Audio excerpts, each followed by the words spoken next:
Hiya, Tony here from Cardcraft by Design. I just thought I'd come and do this quick tutorial.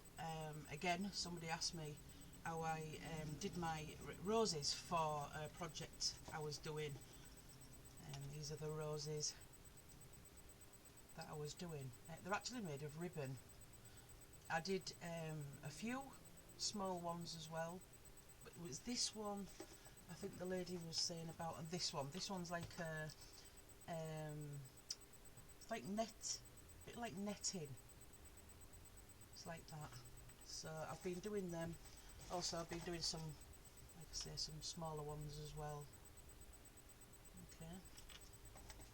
All different colours. It was just I had a box and I was doing some, and I thought, well, show that a bit up close if it will.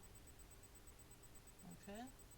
So you can do big ones or small ones. It doesn't really matter.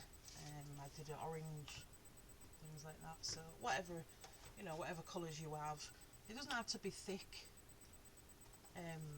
This stuff is quite the width wise is quite big, but you don't have to do it like that. You don't have to have it that size. I've done it. I don't think you can do it with the 0.5 inch. I don't think you can do it with that because that's just a little bit too small. But I would say half like that you could do easily, a rose like that. But I'm just going to show you with this big bit that I've got here. I think I've got one small, right? So what you do is you get your ribbon and you fold it. So you have it like, so you say if you have it like that, I don't know the best way to do it really to show you, but if you have it like that and like fold it down. Okay, so if I show you that way, I'll show you this way.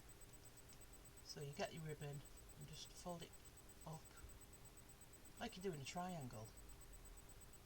Okay, so it looks like that. Okay, and then what you do is you get your thumb and your index finger like so. Sorry, at the back. Sorry, like so. Thumb at the back, and all you do is you just do that. Do another triangle, but do it underneath. Okay, so underneath another triangle, like so, and then roll. Roll to the end of that one, depending on how tight or how slack you want it really. But when you get to that, this is what I would do. Well, this is what I have been doing. When you get to the end of that one, just put a little bit of glue, hot glue, or whatever glue you're using. Hot glue is best because it dries and stays, stays better, I find. Okay, so when you've got up to there and you've put your hot glue on, I ain't going to put hot glue on for this one because I need to trim this down a little bit. But when you get to that point, I'll just go past it. You'll go past it and do exactly the same again. Triangle underneath and roll. Okay, I'm going to do it a little bit bigger, I think, this should be about here.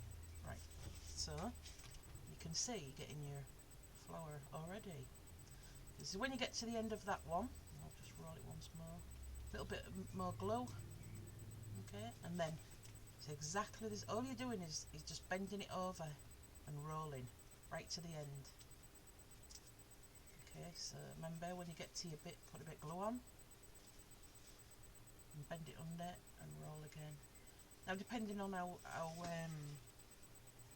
slack you do it, and then you'll end up with, it can be bigger or smaller. It doesn't really matter, I don't think.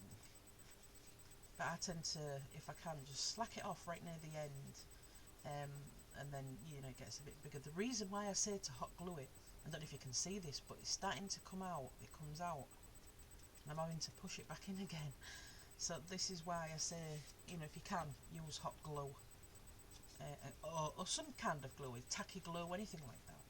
You see, it's just popping up again because I haven't glued it down. So, and it just stays in place with the glue. That's all. So all you're doing is just, when you get to that place, bit of glue, bend it over and roll. This one's actually quite nice. I didn't expect it to turn out that well. Okay, so you get to that bit, hot glue, bend over, and do it again. Bend over. Good grief. And you just do that right to the end. If you get to the end and you can't pull it under, then you know, just do it some kind of fancy on the end, maybe. You know, just so it looks the part. And then obviously hot glue on the end, and there's your flower. There's your rose. Let's show you that. Oh, my camera's not very good, I do apologise. But there's your rose.